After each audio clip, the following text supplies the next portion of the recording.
दोस्तों नमस्कार, आप सभी का हमारे यूट्यूब चैनल पर स्वागत है। आज इस वीडियो में हम लोग मैथिली शरण गुप्त के जीवन परिचय, साहित्यिक परिचय और साथ ही में रचनाओं के बारे में बात करने वाले हैं। यदि आप इस वीडियो को शुरू से लेकर के अंतिम तक देखते हैं और अगर ये आपका जीवन परिचय या मतलब कि मैथिली शरण गुप्त का जीवन परिचय आपके बोर्ड एग्जाम में आ जाता है तो आपका एक नंबर भी कोई काट नहीं सकता है। पूरा प्रोसेस मैं आपको बताने वाला हूँ कि आपको कैसे लिखना है ताकि आपका आधा नंबर भी ना कटे। तो वीडियो को आप लोग शुरू से लेकर के अंतिम में देखो और साथ ही में वीडियो को शेयर कर दिया करो और साथ ही में वीडियो को लाइक भी कर दिया करो। चलिए अब हम लोग आगे बढ़ते हैं और उनके जीवन परिचय को, साहित्यिक परिचय को, रचनाओं को अच्छे तरीके से समझते हैं और साथ ही में कैसे लिखना है उसको भी हम लोग समझते हैं। सबसे पहले यदि आप लोग क्लास 12th के स्टूडेंट हैं तो आपको पता होगा कि क्लास 12th में जीवन परिचय लिखने के आपको नंबर नहीं मिलते हैं, आपको नंबर मिलते हैं साहित्यिक परिचय और रचनाओं को लिखने के लिए। साहित्यिक परिचय लिखने के लिए 3 नंबर होता है और रचनाएं लिखने के लिए 2 नंबर होता है, ठीक है।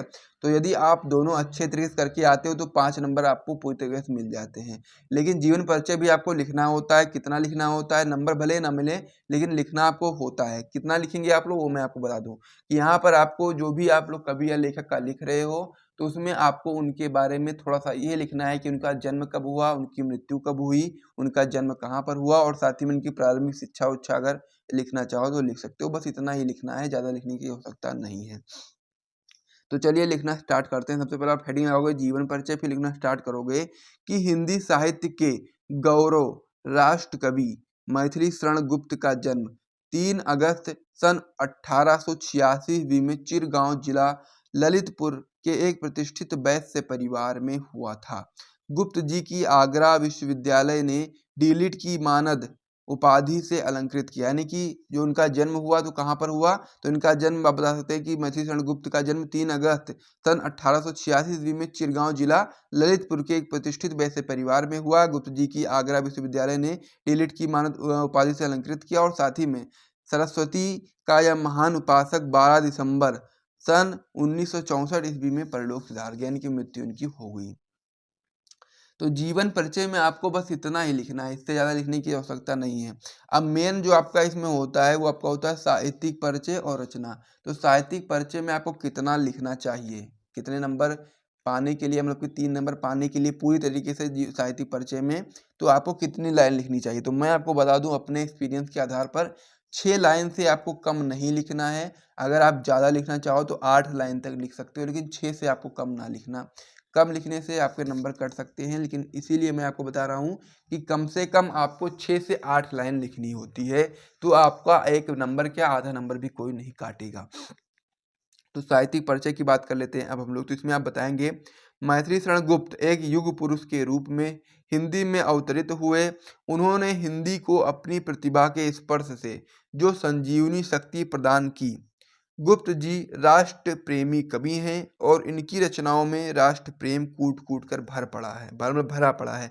इस प्रकार से आप उनकी बहुत सारी बड़ाई कर सकते हो। अगर आपको ये नहीं याद होता है साहित्यिक परिचय तो उसमें आप बता सकते हो कि मैथिली शरण गुप्त एक बहुत ही महान कवि हैं। उन्होंने हिंदी के क्षेत्र में बहुत सारा काम किया है और उनको पूरा देश सर्वथा याद रखेगा उनकी रचनाओं की वजह से। और उन्होंने अनेक ऐसी रचनाएं करी हैं जिससे उनको बहुत सारी ख्याति प्राप्त हुई है। इस प्रकार से बहुत सारी चीज़ें आप लोग लिख सकते हो।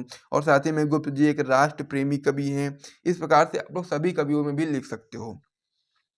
इनकी रचनाओं में राष्ट्र प्रेम कूट कूट कर भरा पड़ा है। इनके काव्य में अद्भुत संवेदनशीलता है। अपने काव्य में गुप्त जी उर्मिला और यशोधरा जैसी परित्यक्ता नारियों के जीवन को अत्यंत ही मार्मिक एवं हृदय स्पर्शी ढंग से चित्रित किया है। यशोधरा के प्रति उनकी सहानुभूति अकल्पनीय है। गुप्त जी की रचना में आर्य संस्कृत और मर्यादा का भली भांति समर्थन हुआ है। इस प्रकार से आप लोग साहित्यिक परिचय में उनकी बहुत सारी बड़ाई कर सकते हो। बढ़ा करके लिख दो, कोई दिक्कत वाली बात नहीं है। आपको तो नंबर चाहिए, नंबर आपको मिलेंगे बेहतर तरीके से। तो यहाँ पर जीवन परिचय और साहित्यिक परिचय हो गया है। अब हम लोग रचनाएं के ऊपर बात कर लेते हैं। तो रचनाओं में आप बताओगे क्या इसमें कि पहले सबसे पहले आप इस प्रकार चाहो तो हेडिंग लगा करके भी लिख सकते हो, लेकिन मैं आपको पहले ही बता चुका हूँ कि यदि आपको इस प्रकार से याद नहीं होता है तो आप ये सब हेडिंग मत लगाना, डायरेक्ट सारी रचनाओं को कॉमा लगा कर लिख देना, कोई दिक्कत नहीं होगा। लेकिन अगर इस प्रकार से आप लोग लगाओगे तो उसमें आपको सही सही लिखना होगा। बाद में आप गलत कर दोगे, यार फिर मौलिक काव्य में अगर अनुदित काव्य लिख दोगे या फिर नाटक लिख दोगे तो गलत नहीं हो जाएगा। तो इसी प्रकार से आपको समझना है कि अगर हेडिंग वाइज नहीं याद होता है तो आप डायरेक्ट लिख देना, ठीक। तो पहला क्या है, मौलिक काव्य। तो मौलिक काव्य में आप बताएंगे भारत भारती, पंचवटी, साकेत, विष्णुप्रिया, हिडिंबा आदि क्या है आपके मौलिक काव्य हैं। अनुदित काव्य की बात करोगे तो इसमें आप बताओगे मेघनाथ वध, वीरांगना, प्लासी का युद्ध आदि। नाटक में बताएंगे चंद्रहास, अनग। तो इस प्रकार से नाटक हो गए। तो इस प्रकार से मैथिली शरण गुप्त की जो रचनाएं हैं, साथ ही में मैथिली शरण गुप्त का जीवन परिचय, साहित्यिक परिचय, रचनाएं जिसे हम लोग कृतियां भी बोलते हैं, पूरा मैंने आपको बता दिया है। इतना आप तैयार कर लो, आपके बोर्ड एग्जाम में जब भी ये आएगा इतना लिख देना, आपका 1 नंबर क्या आधा नंबर भी कोई काट नहीं सकता है, आपको पूरे मार्क्स मिल जाएंगे। और बस आपको अच्छे तरीके से साफ साफ लिखना है और जितना बताया उतना ही लिखना है, आपको नंबर पूरे मिल जाएंगे। तो यहाँ तक यदि आपको वीडियो पसंद आया तो वीडियो को लाइक करिए, चैनल को सब्सक्राइब करिएगा। मिलते हैं वीडियो में, तब तक के लिए जय हिंद।